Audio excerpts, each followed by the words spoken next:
Ronaldinho, the man who made football look like art, whose smile lit up stadiums across 3 continents, and whose skills redefined what was possible with a football. The Brazilian maestro won everything: World Cup, Champions League, Ballon d'Or. His no-look passes and impossible tricks made him the most joyful player of his generation. But retirement brought a different kind of magic show, one involving fake documents and luxury prison suites. In 2020, at age 40, Ronaldinho was arrested in Paraguay for attempting to enter the country using a fraudulent passport. This wasn't a mix-up or administrative error. Investigators found professionally forged documents bearing his name and photo. The man who once danced past entire defenses had been caught in an elaborate deception. What happened next was surreal even by Ronaldinho's standards. While detained, he reportedly turned his prison experience into a social event, hosting impromptu parties and posing for selfies with guards and fellow inmates. Photos emerged of him behind bars, seemingly treating his detention like a street football session, all the joy and camaraderie, just without the ball. The case dragged on for months, with Ronaldinho eventually serving house arrest in a luxury hotel where he continued his unconventional approach to legal consequences. The incident revealed how fame can warp even serious legal situations, turning a potential international scandal into bizarre entertainment.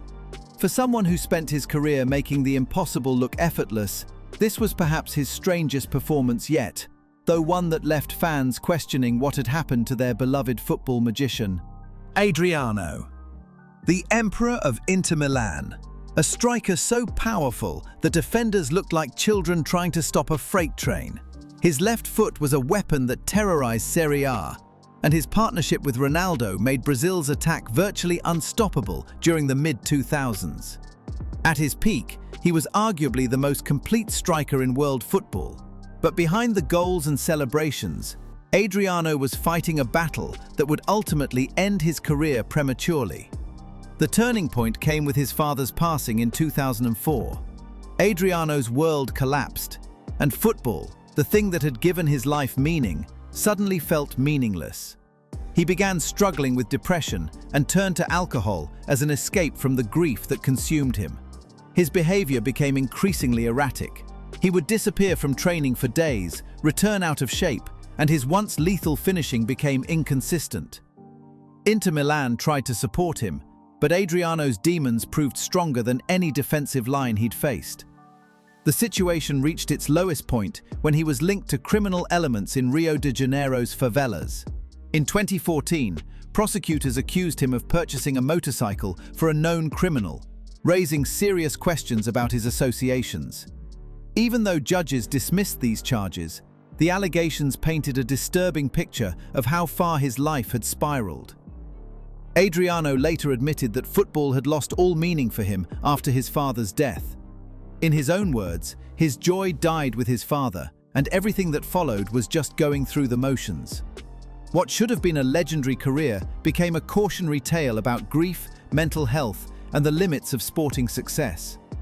In recent years, videos have surfaced showing Adriano in various states of intoxication on the streets of Rio, often looking unrecognizable from the athletic powerhouse who once dominated European football. These clips, shared widely across social media, show a man still battling the same demons that ended his career. A heartbreaking reminder that some victories remain elusive even for football's greatest talents. The emperor who once ruled football's biggest stages had lost his kingdom to battles that couldn't be won with goals or trophies. Ryan Giggs, Manchester United's most decorated player, a man who turned loyalty into an art form across 24 seasons at Old Trafford. 13 Premier League titles, 4 FA Cups, 2 Champions League trophies. His trophy cabinet read like a fantasy football collection. His longevity was unprecedented, his crossing ability legendary, and his commitment to United absolute. But while preaching loyalty on the pitch, Giggs was betraying it in the most personal way imaginable. In 2011, it emerged that he had conducted an 8-year affair with his brother Rodri's wife Natasha, while married to his own wife Stacey. The revelation destroyed his family. His brother hasn't spoken to him since, and even their mother reportedly took sides in the devastating fallout. Retirement brought even more revelations that shattered his carefully constructed public image. In 2020, Giggs was charged with assault and controlling behavior toward his former partner. The allegations painted a disturbing picture of someone whose private life contradicted everything he represented publicly. The details that emerged during legal proceedings were troubling and complex, involving claims of emotional manipulation and physical confrontation. The case dominated headlines for months, with Giggs stepping down from his role as Wales national team manager as the legal process unfolded. His first trial ended without a verdict, but the damage to his reputation was irreversible. The man who had been a role model for professionalism and dedication found himself facing questions about his character that went far beyond football. The prosecution ultimately dropped the charges in 2023, but the entire episode revealed how little fans truly know about their heroes' private lives. Giggs' story became a reminder that sporting excellence doesn't automatically translate to personal virtue. For someone who had spent decades being celebrated for his consistency and reliability, this period represented the most unpredictable chapter of his life. The legendary winger who had thrilled Old Trafford for over 2 decades found himself in a very different kind of spotlight, one that focused on allegations rather than achievements. Joey Barton, the combustible midfielder who couldn't stay at one club for long, leaving a trail of controversy across 6 different teams during his playing career. Manchester City, Newcastle United, Queen's Park Rangers, Marseille, Burnley, and Rangers all experienced the Barton effect. Brilliant performances mixed with explosive incidents that made him impossible to ignore. His nomadic career wasn't just about seeking new challenges, it was a pattern of burning bridges wherever he went. At City, he fought with teammate Ousmane Dabo in training. At Newcastle, he clashed with management. At QPR, he was sent off in the season finale, attempting to headbutt Vincent Kompany and kicking Sergio Aguero. Even at Marseille, he received bans for calling Thiago Silva an overweight ladyboy on social media. Retirement was supposed to calm those storms, but for Barton, the anger just found new targets and bigger platforms. His transition into management seemed promising initially, taking charge of Fleetwood Town and later Bristol Rovers. But the same volatility that defined his playing career followed him into the dugout, with confrontations with opposing managers and players becoming regular occurrences. The real explosion came in 2023, when Barton launched a sustained attack on women's football commentators that shocked even his critics. He declared that women shouldn't be talking with any kind of authority in the men's game, comparing female pundits to himself commentating on knitting or netball. His targets included respected broadcasters like Eni Aluko, Lucy Ward, and Gabby Logan. But Barton didn't stop there. He escalated his attacks with comparisons that were so extreme they resulted in criminal charges for malicious communications. He compared female pundits to serial killers Fred and Rose West, and later to dictators Stalin and Pol Pot. The posts led to legal action and widespread condemnation from across the football world. His social media wars expanded beyond women's football. He engaged in a bitter feud with BBC presenter Jeremy Vine that resulted in paying £75,000 in damages after calling him a bike nonce and defamatory accusations. He attacked England coaching staff, former teammates, and virtually anyone who disagreed with his increasingly extreme views. The pattern was clear. Barton's career had been defined by his inability to settle anywhere or maintain relationships without conflict. 6 clubs during his playing days, multiple managerial dismissals, and now a retirement spent burning bridges with entire sections of the football community through social media battles. For someone whose playing career had been defined by walking the line between passion and problems, retirement proved that some battles extend far beyond the pitch. Barton's story became a stark reminder that talent and intelligence don't automatically overcome personal struggles, and that some players' most challenging opponents are internal ones. Claus Lundekvam, Southampton's defensive stalwart and Norwegian international who epitomised leadership during his decade in the Premier League.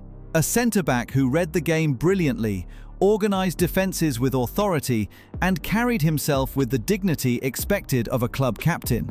His reliability made him a fan favourite and earned him respect throughout English football. But behind the composed exterior, Lundekvam was fighting battles that would have destroyed weaker men. After retirement, he made the extraordinary decision to reveal the extent of his personal struggles in a brutally honest autobiography. The revelations were staggering: addiction to alcohol, substances, and compulsive behaviors that had threatened to consume his life during and after his playing career.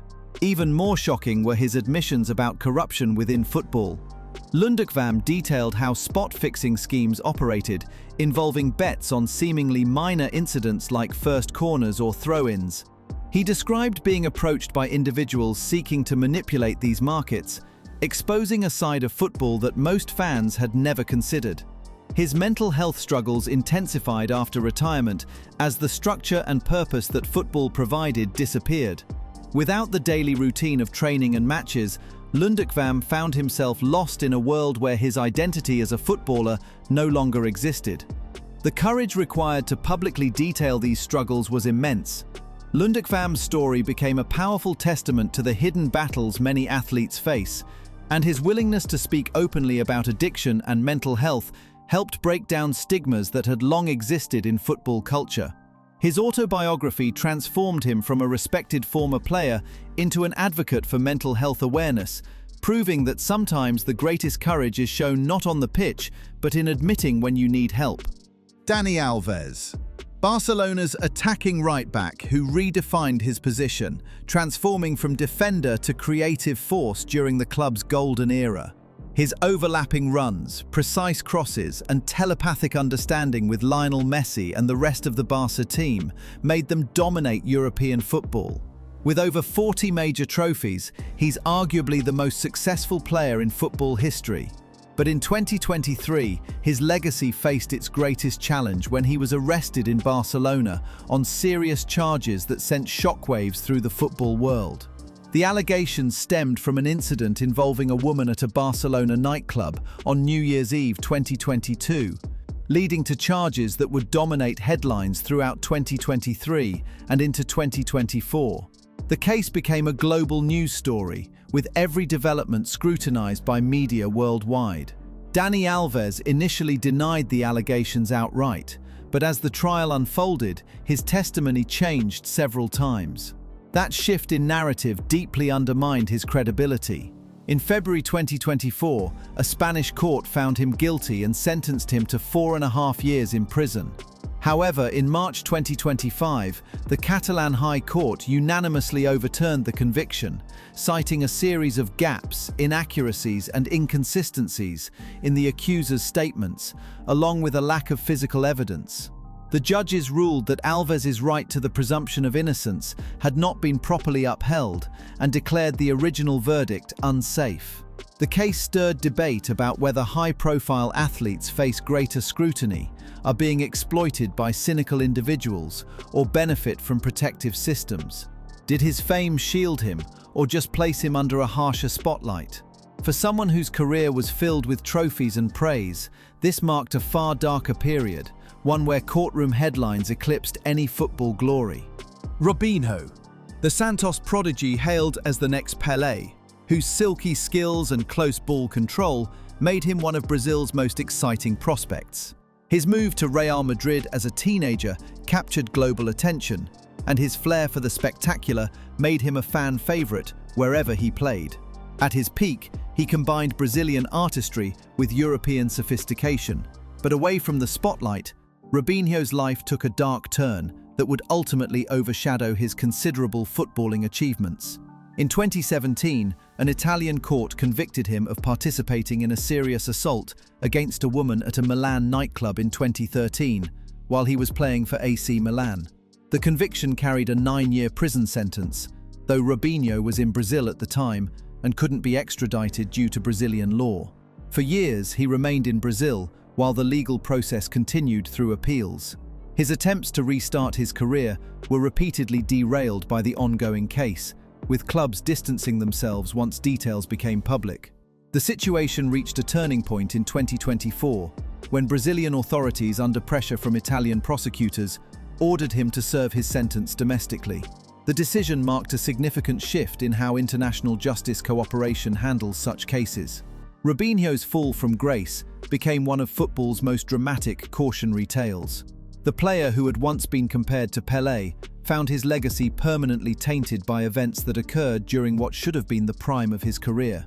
His story serves as a stark reminder that talent and fame cannot shield anyone from the consequences of their actions, and that justice, while sometimes delayed, often finds a way to prevail. Diego Maradona, the man who single-handedly won the 1986 World Cup, whose hand of God and goal of the century in the same match epitomized his contradictory genius. He wasn't just a footballer, he was a cultural phenomenon who transcended sport. His left foot was poetry in motion, his vision unmatched, and his ability to carry teams on his shoulders legendary. But the same intensity that made him football's greatest maverick became his curse in retirement. Maradona's post-playing career was a whirlwind of extremes that made his on-field controversies look tame.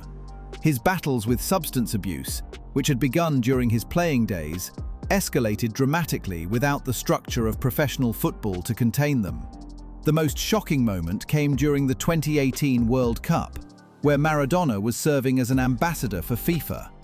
Cameras captured him in various states of distress during Argentina's matches, culminating in scenes that went viral worldwide. In one particularly disturbing episode, he appeared to collapse in the VIP box, requiring medical attention, while millions watched in horror. His stint as Argentina's national team manager from 2008 to 2010 provided a window into his chaotic mindset. Press conferences became theatrical performances where Maradona would launch into passionate rants, defend players with messianic fervor, and create headlines that often overshadowed the actual football. The tragic irony was that Maradona's genius, his unpredictability, his refusal to conform, his ability to see possibilities others couldn't, became liabilities in retirement.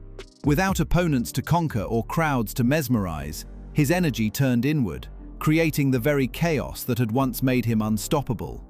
When he passed away in 2020, Argentina declared 3 days of national mourning. The boy from Villa Fiorito, who had become a god to millions, had fought his final battle, one he couldn't win with skill or determination. Faustino Asprilla, Newcastle United's enigmatic Colombian forward, whose unpredictability made him both a fan favourite and a manager's nightmare. His thunderous strikes, audacious skills, and flamboyant celebrations lit up the Premier League during the mid-1990s. Kevin Keegan's decision to sign him was as bold as Asprilla's playing style, sometimes brilliant, always entertaining, and never boring. But retirement brought a different kind of unpredictability that went far beyond missing team meetings or taking impossible shots. Returning to Colombia, Asprilla embraced a lifestyle that made his Newcastle antics look conservative. His post-football adventures read like scenes from an action movie, complete with dramatic confrontations that captured headlines across South America. The most notorious incident occurred when armed robbers targeted his property. Rather than comply with their demands, Asprilla reportedly fought back with considerable firepower, turning what could have been a routine crime into a full-scale confrontation. The incident became legendary in Colombian football folklore, cementing his reputation as someone who approached retirement with the same fearless attitude he'd shown on the pitch. His business ventures were equally unconventional. Asprilla launched a condom line that became surprisingly successful, marketing them with the same flair he'd once brought to goal celebrations. The venture showed his ability to turn controversy into commercial opportunity, a skill that served him well in his post-football career. But perhaps most remarkably, Asprilla managed to maintain his cult status among Premier League fans despite, or perhaps because of, his wild retirement antics. His time at Newcastle had been brief but memorable, and his post-career adventures only added to the mythology surrounding one of football's most colourful characters. For someone who had never done anything conventionally during his playing career, retirement simply provided a new stage for the same maverick spirit that had made him unforgettable. George Best, the Belfast boy who became football's first superstar, whose dribbling ability was so mesmerising that even opposing fans would applaud. Manchester United's number 7 didn't just play football, he revolutionised it, combining Northern Irish grit with Brazilian flair in ways that had never been seen before. His 1968 Ballon d'Or was recognition of genius that transcended the sport itself. But fame in the 1960s came without the support systems modern players take for granted, and Best's relationship with alcohol would define his post-football life in the most tragic way imaginable. Retirement should have been a celebration of one of football's greatest careers, but for Best, it became a public battle with demons that would play out in tabloid headlines for decades. His struggles with alcohol weren't hidden or managed. They were brutally public, turning every appearance into a potential news story. The most heartbreaking moment came during a television interview from his hospital bed while awaiting a liver transplant. Physically frail but mentally sharp, Best looked directly into the camera and delivered a message that haunted everyone who heard it. "Don't die like me."